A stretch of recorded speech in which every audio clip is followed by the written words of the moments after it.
Greetings, everybody. Welcome to Unleash, the fastest hour on the internet.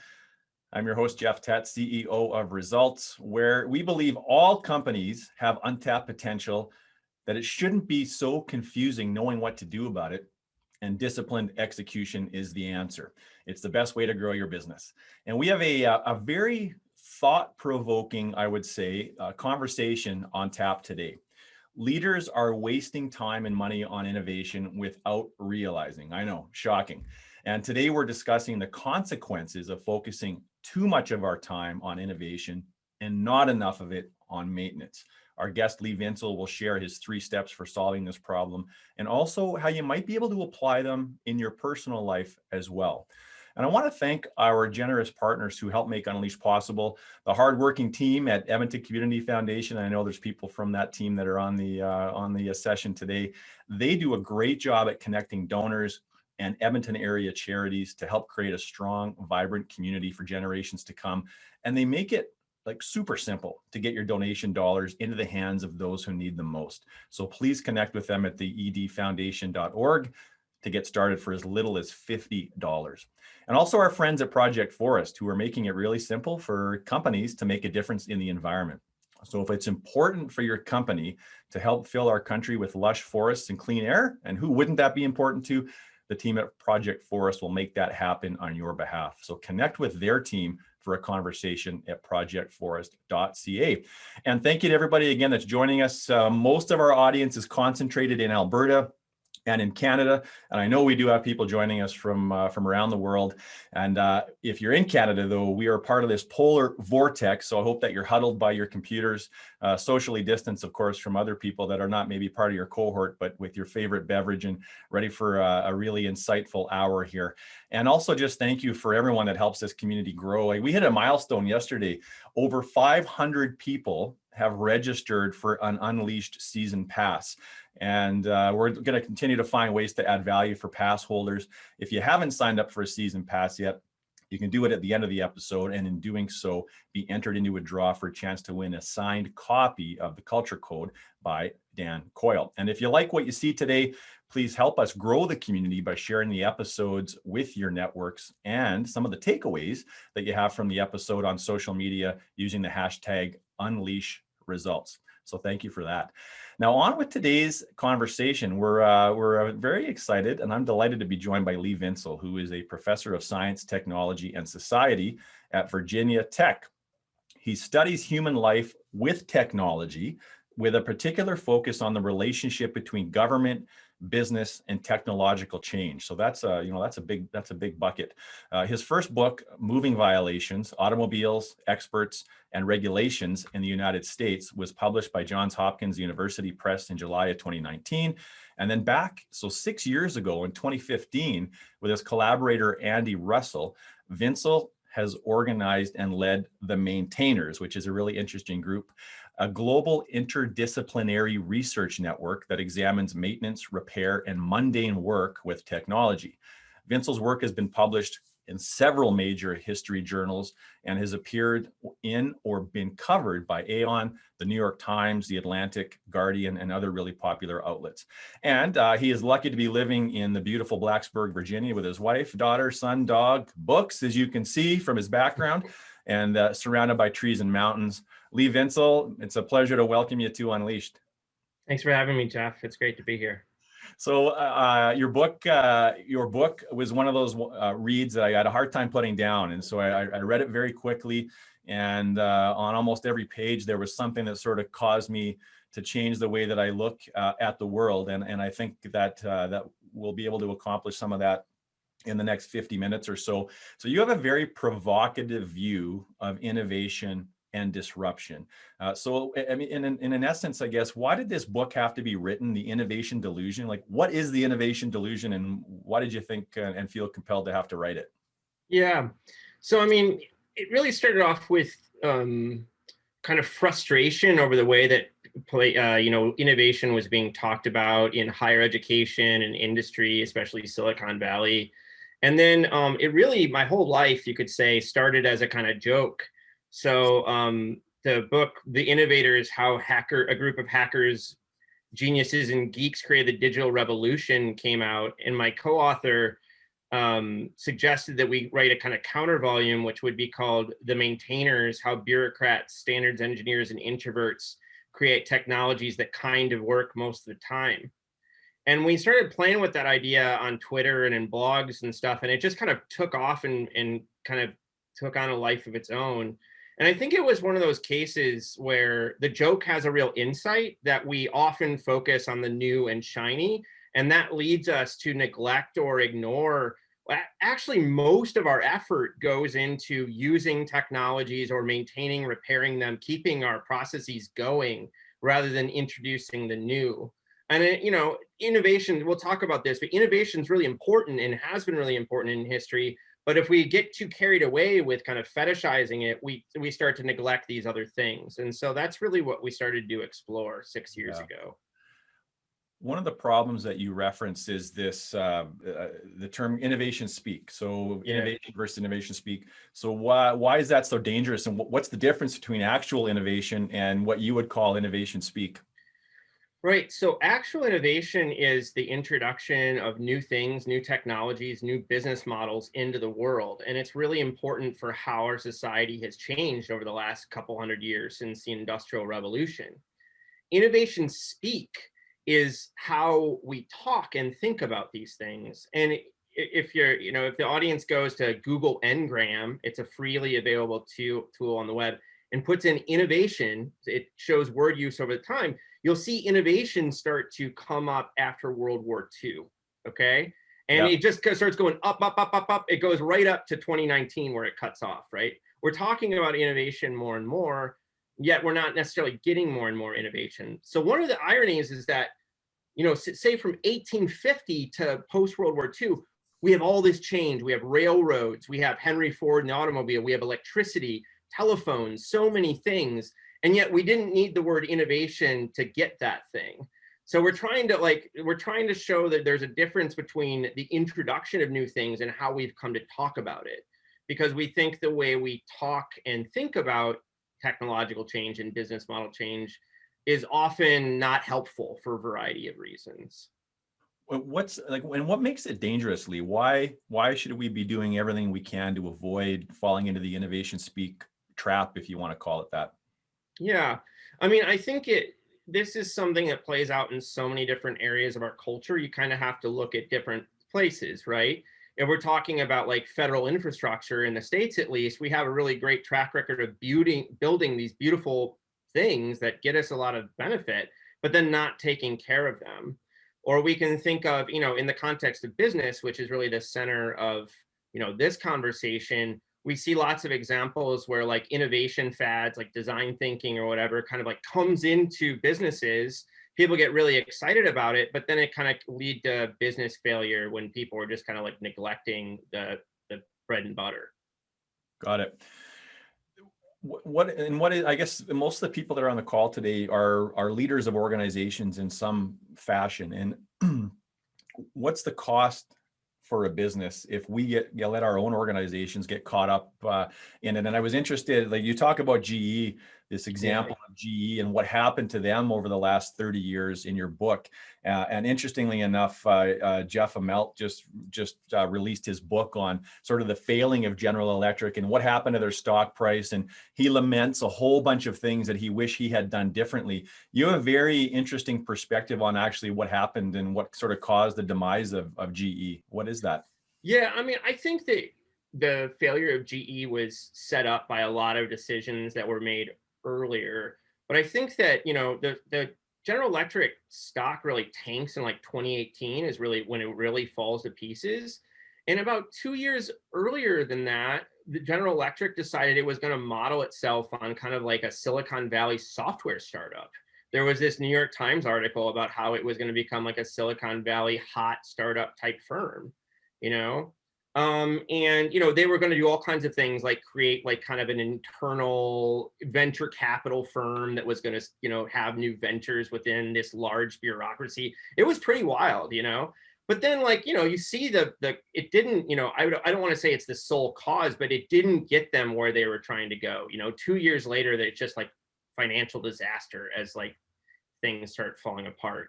And I think that this is one space where the kind of mental model of Silicon Valley, it just gets in software startups, get used in all these places where that's not necessarily an appropriate way to think about what you're doing, right? That's a really good model for some startups, especially software startups. But we've kind of fetishized these ways of thinking, and then we apply them where it's just not a productive way to think about our organizations. Got it.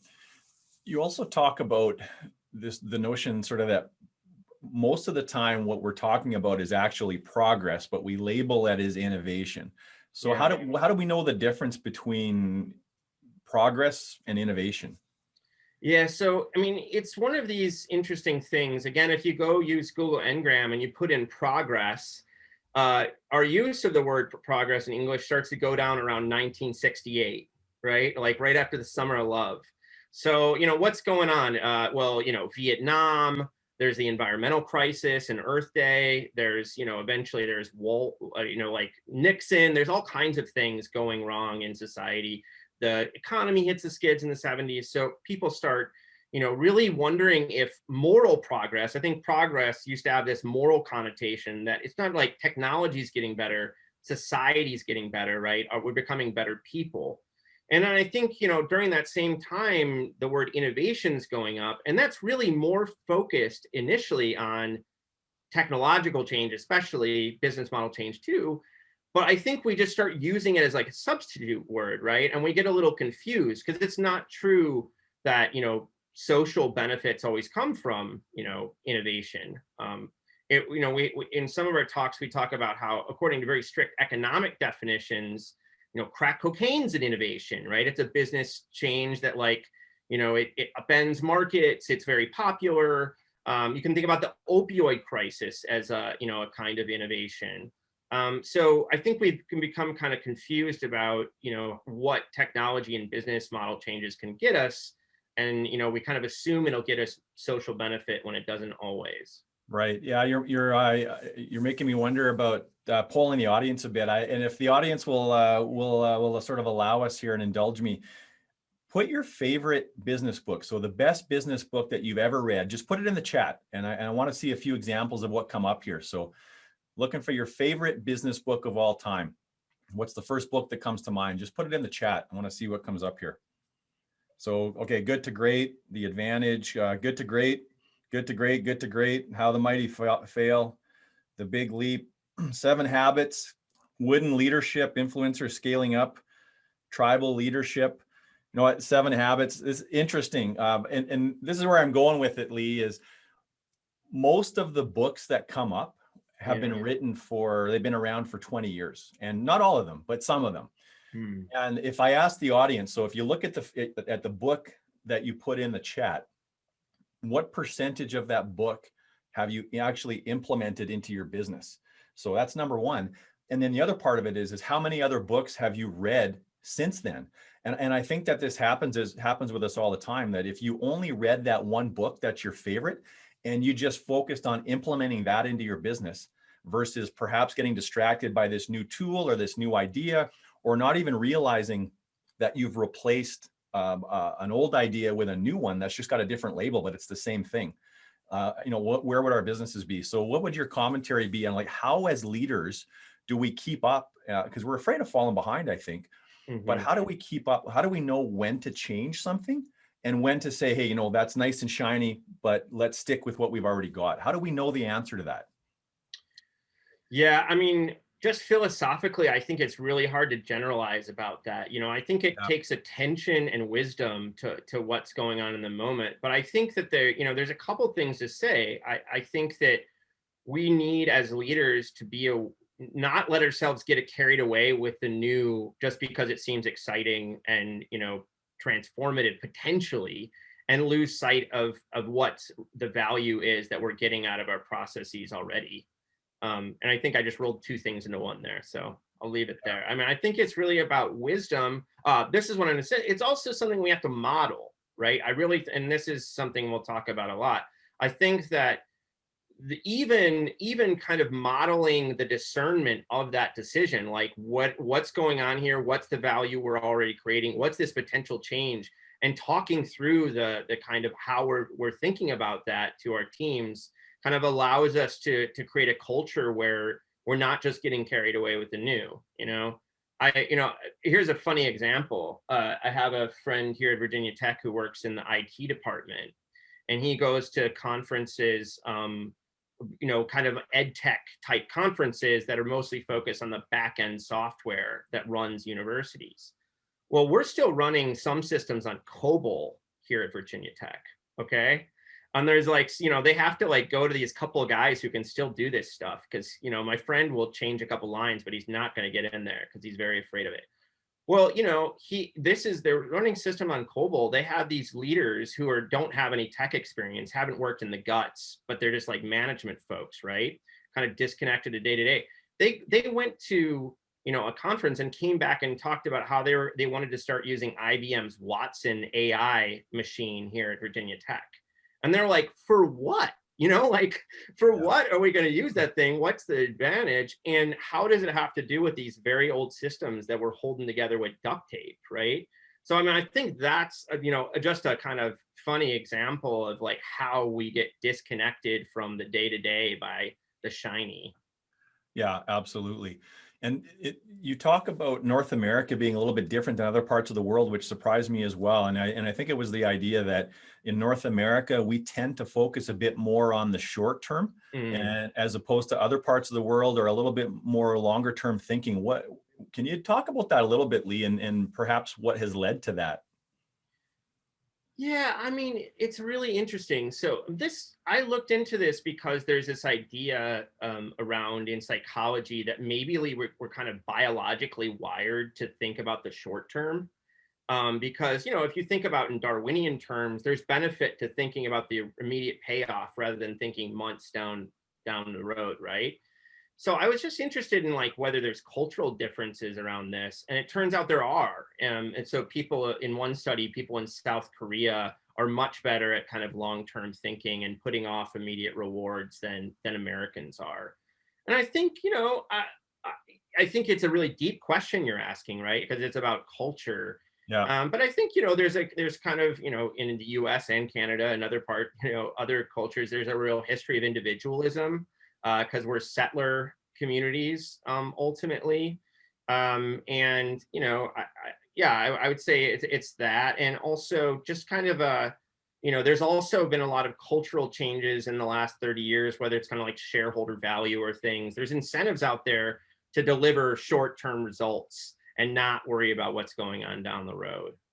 Yeah, for sure. I was, as you and I were talking in the pre-show, Twitter came out with their quarterly earnings, and they beat the analyst expectations, but new users was flat. Right. They also announced that they're going to invest, I think it was 20, or they're going to hire an additional 25% labor, and I wondered what that's going to do to their stock price. And I thought, if most of those people that have been hired are on the maintenance side to upkeep the platform, as an example, that'll be good long term, but the short term stock price could be impacted. And what is the impact of the way that we make business decisions based on that kind of a thing? Totally.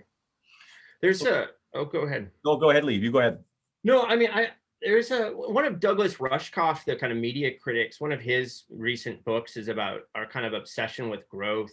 And he actually uses Twitter as a good example of there's obviously true that there's going to be a cap on the number of users, right? And yet they're offering real value to the people who use it. It's I wouldn't be there, you wouldn't be there if we weren't getting something out of it. I do get things out of it. So it's a really interesting example of this trade-off between value and our kind of growth obsession that is currently true in our culture. Yeah. Going back to the cost, Lee, again, trying to keep up and be innovative and adaptable, and especially in the last year, we've had to be focused on that a great deal as leaders. What's the cost, I guess? So if we're pursuing innovation and things that are new versus just maintaining what we've already built, how do you sort of assess and maybe talk about the cost, the opportunity cost of that for most of our companies? Yeah, I mean, it's really hard to talk about, especially in, COVID times when we're working in such a different environment and there has to be so Yeah. much transition. And I think that, we'll see what sticks, right? We'll see what sticks out of this. But this is, if you're going to have an innovation theory, I think you'd say like events like this are going to induce all kinds of changes, whether it's automation or whatever. Um, but I think one thing that came out of the book is if we think about operations and maintenance in our organizations, it's amazing how bad we are or how much better we could do at those things. Like, there's lots of large firms, whether it's utilities or manufacturing groups, they're just not that good at maintenance. Like they could be much, much better. And that would lead to more profitability, but I think it doesn't get the attention, right? Because it's like such a boring kind of thing that we just kind of set to the side. I think that's the kind of cost is like, I think we actually leave value on the table when we're always kind of chasing the new thing. It makes me wonder, and you do talk about this in your book as well, that if we're neglecting maintenance in general, that would seem to imply that we're also neglecting the people that do the maintenance work. Mm. So maybe talk a bit about the impact on our culture and on our people, short term and long term, if we're neglecting not just maintenance work, but the maintenance workers. Yeah. I mean, I think that we see this. This was probably the most fascinating part of the book for me to research was the long history of social science literature that really shows that there's like real status hierarchies in occupations, right? That if you give people like a list of occupations, they're going to put doctor, lawyer, manager, engineer at the top, right? And they're going to put, bricklayer, custodian, maintainer, all kinds of maintainer categories at the bottom. And this has been true for decades. Like there's studies of this going back to the 1920s. And like I think the status part is enough because that means those people aren't getting a lot of recognition. But then in other research we've done, it turns out that this kind of status hierarchies often, but not always, also align with kind of pay and compensation. So when we look at the working poor in the United States, where we have the best data on this, a lot of those people are the kind of maintainers types, So we like to talk about those two things all the time: recognition, because you can actually be highly paid but not recognized and valued if morally, and then the kind of compensation side of it. I think there's costs on both sides.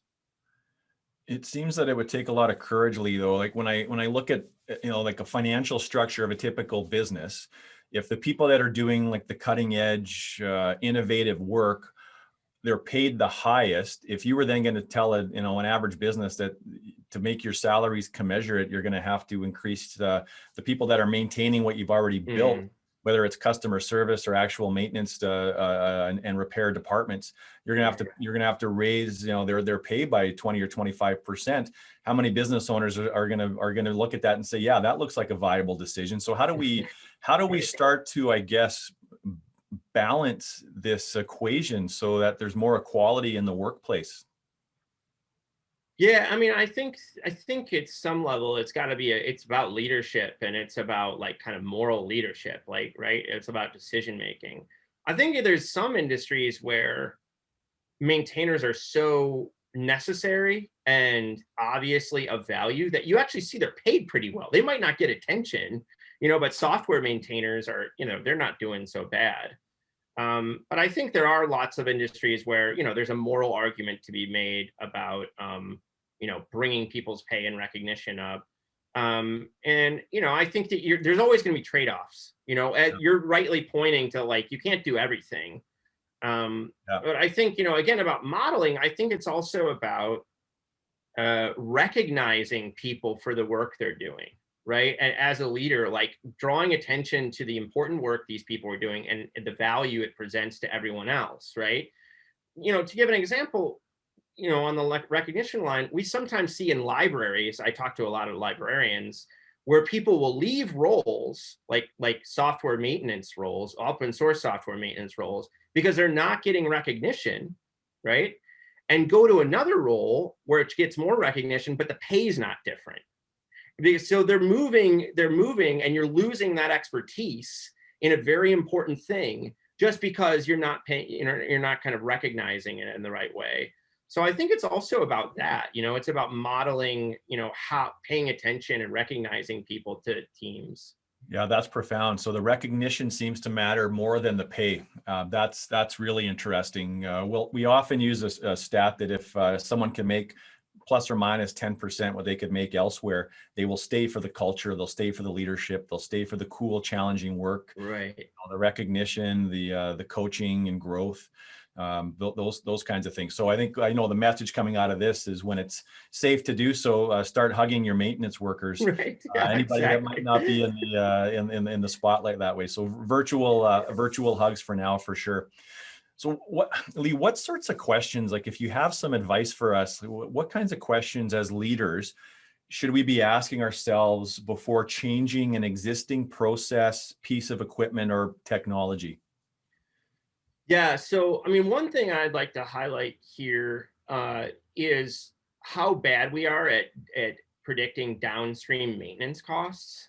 I mean, I think that we can talk about changes that kind of disrupt our existing practices and whether that's worth it. That's something to consider as a team. So that's number one, probably. Yeah. But then I think we have to really think about what is a change if we want it to be successful, including adopting a technology. It's going to take resources. That's going to include maintenance and other kinds of operations costs, right? And so I think we have to get way better at having that conversation as in all parts of our culture, especially in organizations. Like, where's this taking us in terms of downstream costs? I just don't see that being considered often enough. Yeah.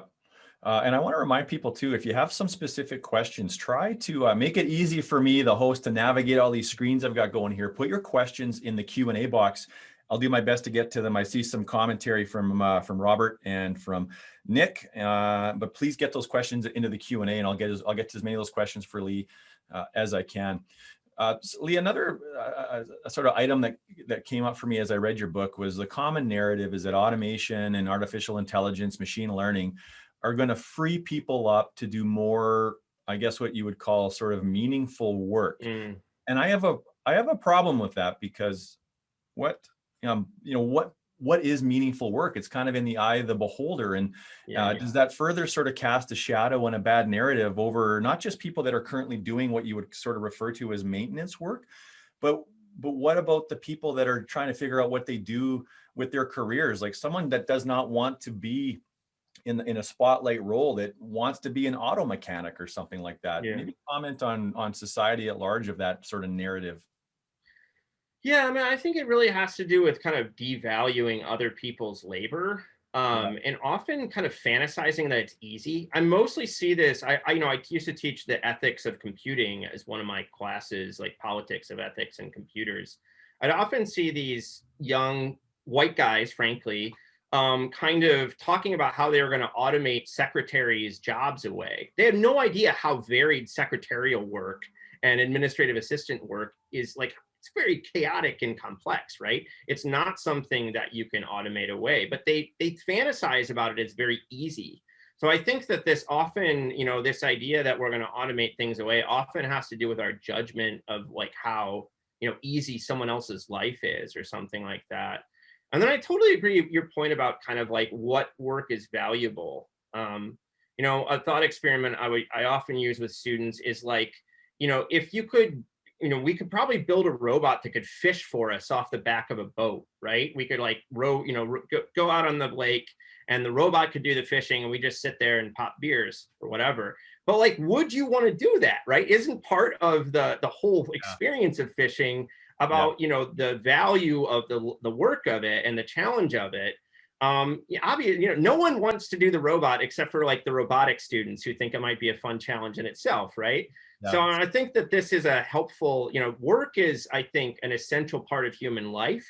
We get a lot of value from it, and and so like we shouldn't degrade it and not treat it as a value.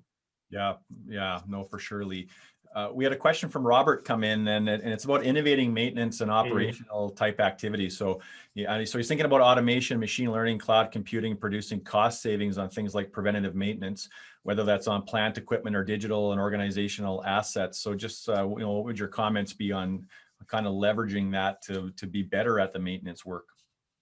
Totally. I mean, this is one of 3 points we talk about in our chapter, the maintenance mindset. So this is another reason why innovation speak versus innovation is really important, because we think that innovation speak degrades our focus on maintenance and operations, but innovation and maintenance are not necessarily opposed, right? And there's lots of innovation in maintenance that's happened over the last 100 years, from the idea of creating preventive maintenance, that's an idea from the 1920s, to computerized maintenance management systems, that's a product of the 1980s or so. And just as Robert says, it has continued on. And now it's all about, like app-based, phone systems that maintainers use, predictive analytics, sensors. I mean, there's a whole new world out there of digital systems. And, I would say, the message of the book, don't get carried away with the hype of those systems. You really need to check it out and think about what value you can get from it. But maintenance and operations are definitely an area we should think about how to improve, as often as we can. Yeah. The blockbuster Netflix story is something I think that is now achieved like folklore status. I don't think that I've ever delivered a talk on innovation or been to one where that story is not somehow referenced. And this is what I've noticed for myself in the last 5 years, Lee. I don't think I've ever worried more about our business being like disrupted overnight and some kind of surprise comes into the marketplace of management consulting and all of a sudden we're done. We're finished. And I wonder if other leaders can identify with that we've now got this unhealthy anxiety that we need to innovate more than ever just so that we don't get disrupted. And I don't think it's actually true. Like, do you have any commentary or even some research or some stats on how likely is it that the common business would even get disrupted? Yeah, no, I would say take a breath. What we know, I think that, what you're pointing to, we talk about this in the book too, is that innovation speak is really a kind of culture of fear and anxiety. There's all this worry soaked in it. Even though we talk about it in terms of imagination and creativity, it's very much an anxiety discourse. And what we know is, I'm not saying like there aren't examples of disruption, but when social scientists re-examined Clayton Christensen's data, this is the guy who put forward disruptive innovation, only about 9% of his cases actually held up to his own definitions of disruption. Disruption is far less common than we could become attuned to believing. It is an important phenomenon that has big potentials for the economy, but it just doesn't happen that often. You're much more likely to go out of business for totally ordinary reasons, like local competition from other businesses, right? Or people getting sick, or God knows, right? All those ordinary stuff than you are from disruption. Yeah, absolutely. No, that's good. And I think that the pandemic has actually made me less concerned about our business going bankrupt because of disruption. And I hope that it's had I know this is going to sound strange, but for some companies, almost a calming effect on that unhealthy anxiety. Because if the pandemic won't disrupt your business, and what will, right? Talk about disruption. That would sure take a clever application to do it for sure. We're getting some questions and some commentary now on sort of more society at large. And, Eric has a question about how has this improved life beyond work? And it dovetails into something else that you talk about in your book, Lee. There was a research study not done, I think it's only a 2-year-old research study where grade 4 kids were given that were given tablets actually perform worse on standardized testing than children that do not. Maybe comment on sort of what we're seeing there, like at the downside, I guess, to thinking that technology is really going to save us. Yeah. Some people in my field call this solutionism. So we come to assume that technology is like the right solution to every single problem in our lives, right? From the personal to education to business. And, we're seeing like a lot of areas where technology is not performing at the level we expect from it. And I think education technology is one clear example, right? I sometimes end talks with about education technology with just a photo of a mountain of e-waste, which is really like what technology has gotten us. We've introduced all these systems into schools over the last couple of decades, But when it comes to learning outcomes, the payoff is just not that clear. And I'm actually a defender of some uses of ed tech. I use it with my own children. I use a math program called Dreambox. We use Khan Academy. I think it has its place, but when we have too much faith in it, that it's going to kind of like do things for us, instead of like hiring more teachers and paying them well and take care of them, we are ending up in the innovation delusion, I think. Yeah, and I'm hearing a lot of talk about we need to innovate the education system, and in a lot of ways that's not the case. Can you talk a little bit about sort of the downside to it, so that innovating the educational system is actually not the end all be all? Yeah, I mean, the most disappointing version of this argument I hear sometimes, which really bums me out, is this idea that like teachers are laggards and like they're like not innovating enough in the classroom, and that's kind of like holding us back, which I think is just terrible given like the value that teachers deliver to our culture and the sacrifices they make. But I think that, I know I can't speak about the Canadian like public school system, but in the US, it's just so horrifyingly unequal between the haves and the have-nots because of how we do schooling around tax, it's about based on home taxes. And so like where you're at in a physically located in space has a huge, impact on what kind of school you're in. And it's like, that's the problem, right? It's so clear that that's the issue. And yet we kind of, in this solutionist way, we fantasize that like introducing technologies or whatever is going to kind of solve this problem. And I think it's just obvious, not clear. Mm-hmm. Most companies, I think, are being exposed to this concept, like the Silicon Valley concept of fail fast. So, Yeah. Launch, minimum viable product, just get it out to the market, see how the market interacts with that, and then adjust and adapt from there. But that's dangerous, you're suggesting. Why is the Silicon Valley mantra ending up being dangerous for a lot of companies? Yeah. There's just so many areas of life where it doesn't apply. We often talk about infrastructure and like lights and internet, all these things that we don't want disrupted on a day-to-day basis. Like if my internet goes out, that's a real problem for my work, right? And I think that this is the kind of silliness of disruptions idea, is that there's a lot of part of life where we want it to be there and functioning healthily, And as we see this kind of fail fast mindset go into areas where it's not appropriate, we end up with problems. We used to joke in talks that, you don't want to apply fail fast to bridges, right? Because that will just kill people and it won't be like, won't be a healthy way to go with civil engineering. Well, then like there was a real story in Miami where the local engineering school, kind of had this new innovative bridge design, which was like all about fast building. And it's a tragedy. It collapsed and killed people, and it was just like, this is a wonderful example where like going slow and doing things right and, using tried and true principles is a much better idea than trying to model yourself on a software startup. Yeah. You talk at length in your book also about just available dollars for infrastructure for municipalities. And this is something, if you've ever driven over a pothole in Edmonton, kind of know what I'm talking about. But there's even cases where a $50,000, grant, as an example, to fix a broken pipe is denied in favor of, though, a proposal for something brand new for $150,000. Like, Yeah.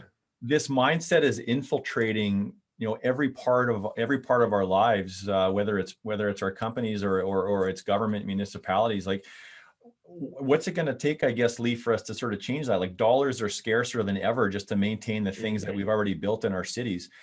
How are we going to meaningfully, do you think, start to change that narrative and those conversations for different outcomes? It's really hard, in the States, at least. I would point people to Chuck Marone of Strong Towns, who is the person who kind of unearthed that story you just told about the pipes.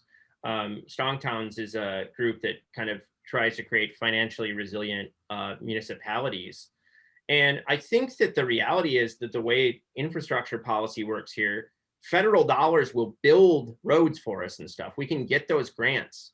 But then as localities, we're signing on to the long-term costs of upkeep, but we don't have the tax bases for it, right? And partly it's a problem of accounting. So we have no incentive right now as municipalities to account for all the, well, let's call them infrastructural debts we have, right? Which are huge and have down road consequences for us financially. We have no incentives. In fact, we have disincentives to be honest with ourselves about where we're at. You know, so it kind of like we can kind of put on blinders and just ignore it's not there. And you know, kind of we use Marone in those stories of the debts we accrued to talk about as a metaphor for talking about all other things, including organizations, right? We can think of lots of examples where we're accruing problems as an organization, but for a variety of reasons, we are kind of disincentivized to really kind of acknowledge the reality of what's hanging over us. I was having a conversation. We have a municipal election coming up in the fall, and so I was talking with a mayoral candidate a couple of days ago, and we were just talking about some ideas about the city and its future, and you know, making it more appealing for people to move here and job creation, those kinds of things. So we got into the discussion about incubators and startup communities, and it was talking about the disproportionate amount of airtime that the startup community and the tech community gets. And it only accounts for 3% of the jobs in our city, but the other 97%, you know, we're not talking on Twitter about the Almeida Pilings and the Titan Logics of the world. We're talking about these one-person entities that might not ever become anything. How do we balance? Like, how are some examples, I suppose, of how you have seen cities do these startup and tech communities so it actually does blossom? And because there are some examples like Jobber, we just had an amazing example of a startup, not a startup anymore, but Jobber that's just hit it big and doing some wonderful things here. So there are great examples of incubated companies that do great, but you know, the odds are low. How do we sort of do that from a more holistic standpoint for real economic value and job creation? Yeah, I mean, this is one place where I feel like it has to start with education and understanding the world around us. As a culture, and you know, I'm talking about Canada, the US, Europe, I'm all over the world at this point. We're way too obsessed with startups overall in terms of like what they get us economically. Yeah. They're important in certain places, and we can be reasonably, like, we can have programs to foster them. That's fine. But in terms of economic growth, actual innovation, and all these other things, these large old businesses actually get us more. Medium to large size firms produce more innovation and economic growth than startups do by a long shot, right? And you wouldn't know that from the way we talk about these things. So I think we really have to have a better understanding of economics and technology and business, and kind of just come sane about these things. Definitely entrepreneurship programs and incubators are fine. They have their place in the world, but we can't get carried away. And then, you know, it sounds crazy almost when I start talking to my students about this. At first, they don't believe me, but it's like, we should be doing as much for the municipalities to work with those medium and large firms, right? To get them what they need so they continue to be like job magnets and innovators and all the things that they're doing.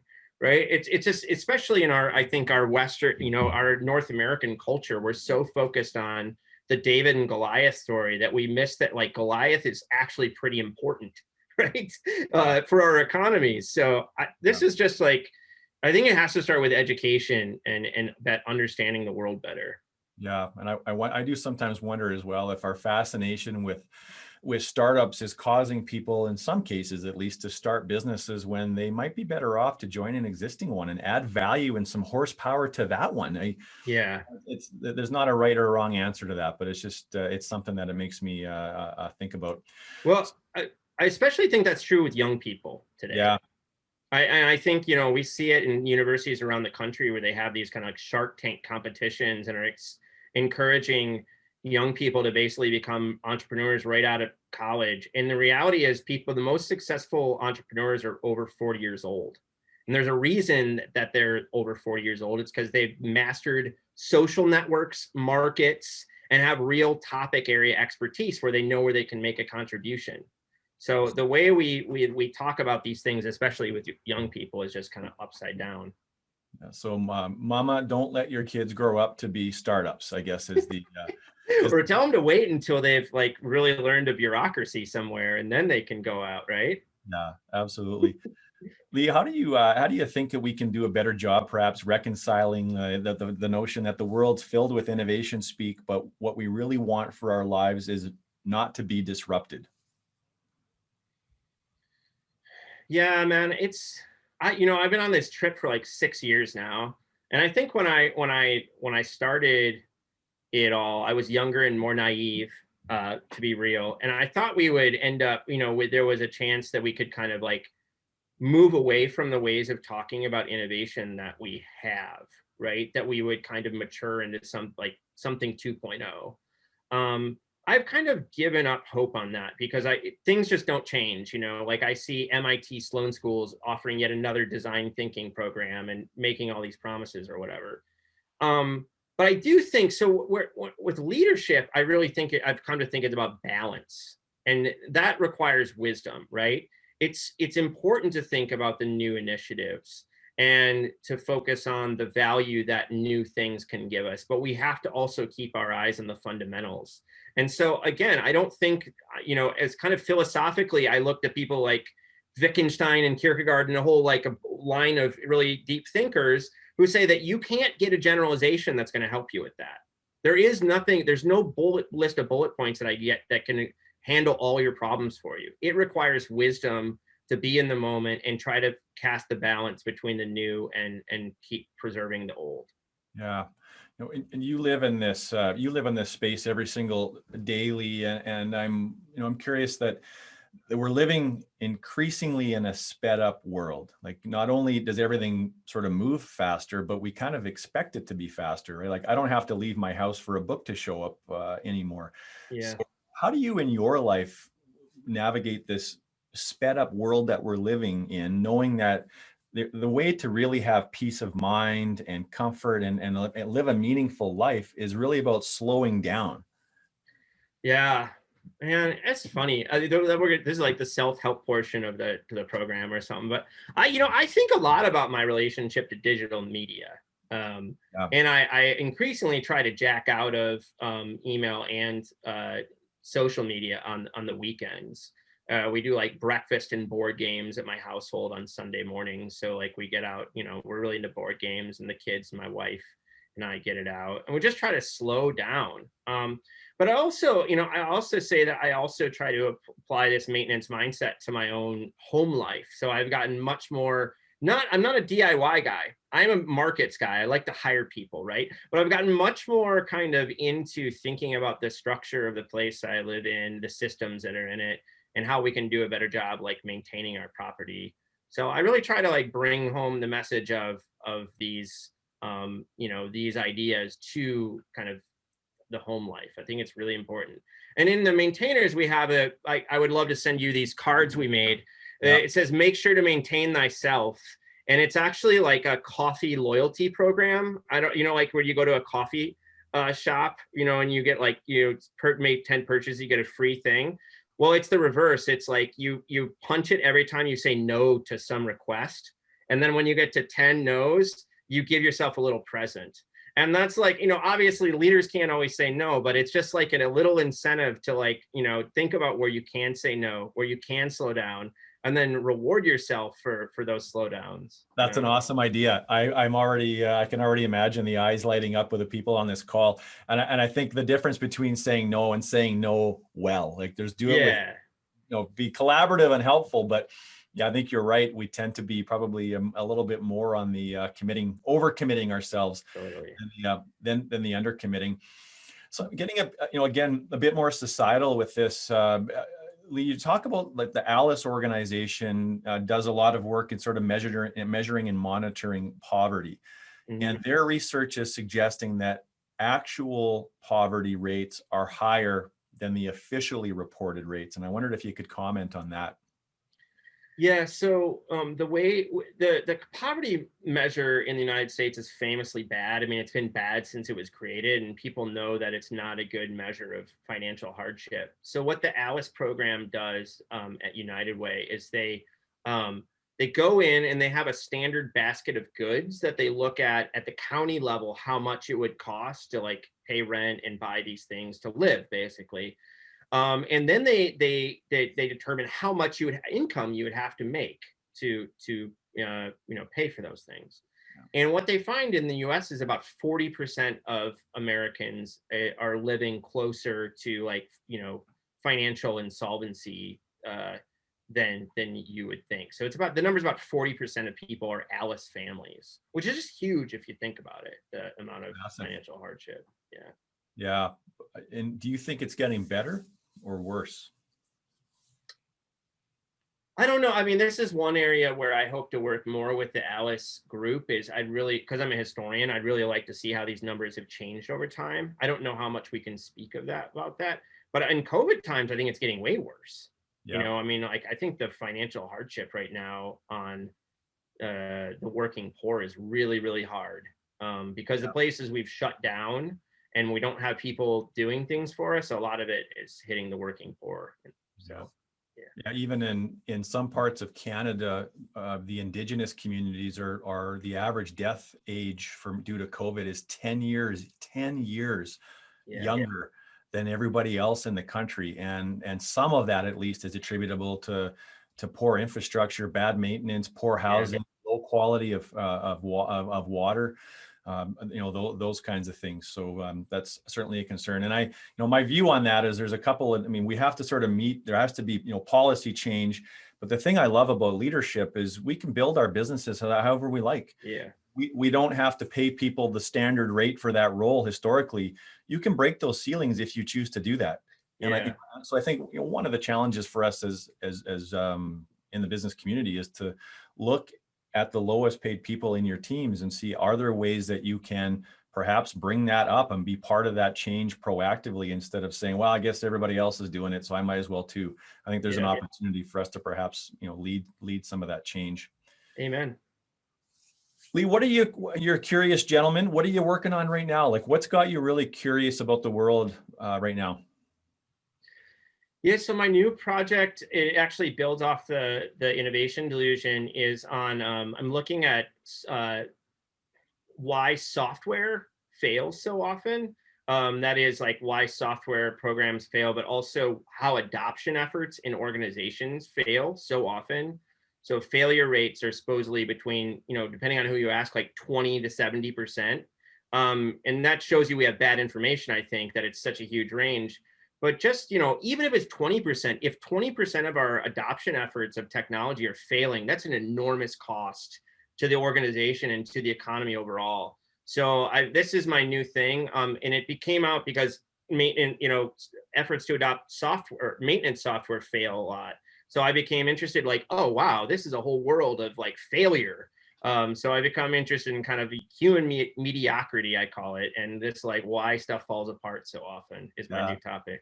Look forward to seeing some of that. And in a minute, I'm going to get Lee to share his 3 in 30. So the 3 things that we can do in the next 30 days as leaders to adopt some of this maintenance mindset and at least balance out this obsession with innovation. But before we do that, what kind of change ultimately in the world are you hoping that your work makes, Lee? Yeah, well, I mean, really, we end the book by inviting people to a conversation because we don't think that we have the answers to all the problems around these issues. So we encourage people to go to the maintainers.org and join our email listserv for conversations about these things. But I feel like, we brought up culture a lot in our conversation.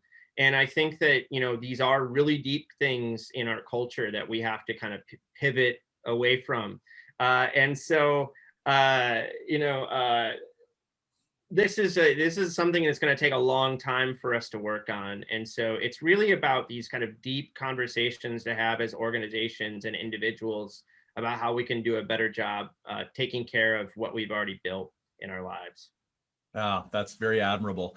And we're going to give away some copies of Lee's book as well. So if you stay till the end, fill out the bonus offers. We got lots of content available for our audience when this is over, including a chance to win a copy of Lee's book, which again is a real page turner, very, very thought provoking, not just for business, but also for personal lives. So Lee, I want you to share now your 3 in 30. It's a new feature that we've added in season 3 of Unleashed. So what is your 3 in 30, the 3 things that leaders can do starting right now to adopt a maintenance mindset? And here it comes. All right, so this is a slightly different version of what we talk about in our maintenance mindset chapter. So check out that in the book. Okay, so I say start simple.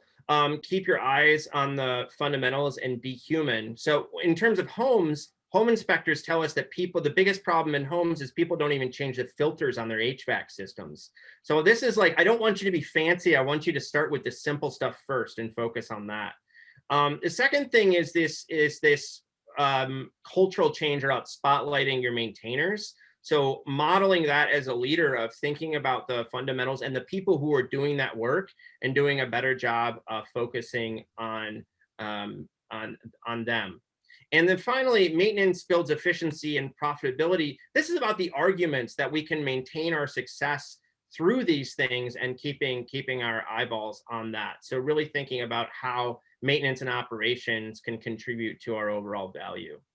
I like it. I like it. Those sound like 3 things that we can all start to do. And you reminded me, I think that the notice for my filter change on my furnace is coming up next week. So thank you for that, Lee. I want to really thank you so much for joining us today. And a thought occurred to me a couple of weeks ago as I traded in my perfectly good iPhone for a new one just because the operating system was obsolete. That what would the world be like if perhaps we deferred a little bit of gratification and allocated or reallocated some of that money to organizations that are really making impactful changes in the world for some of the social and systemic issues that we talked about today. So I'm not saying that you don't have to buy the latest and greatest, but just give it a second thought next time, and perhaps there's a way that we can do both. So stay connected with us, and you can find Lee on his website at leevinsel.com. If you have questions or comments for us, you can find us at info@unleashedresults.com. Send us all your questions and emails. And yeah, you can follow me if you're bored and you want to talk about football and business. You can find me on Twitter at Jeff Tetz. And the episodes, more importantly. So again, if you liked what you saw today, if you want to help us continue to grow this wonderful Unleashed community, you can do so by sharing the episodes online and with your social circles and your colleagues. And you can find the blog articles, which include the video link and links to the podcast, on our website at unleashedresults.com.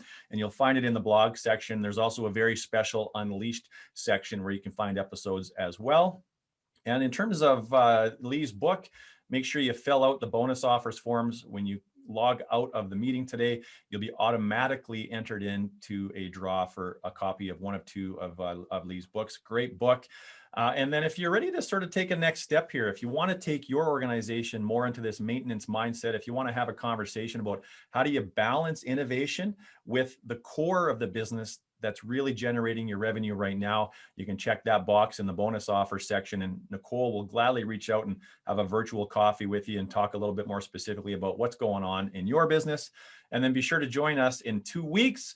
So we're taking a couple of weeks off, with it being a short week next week with Family Day across the country.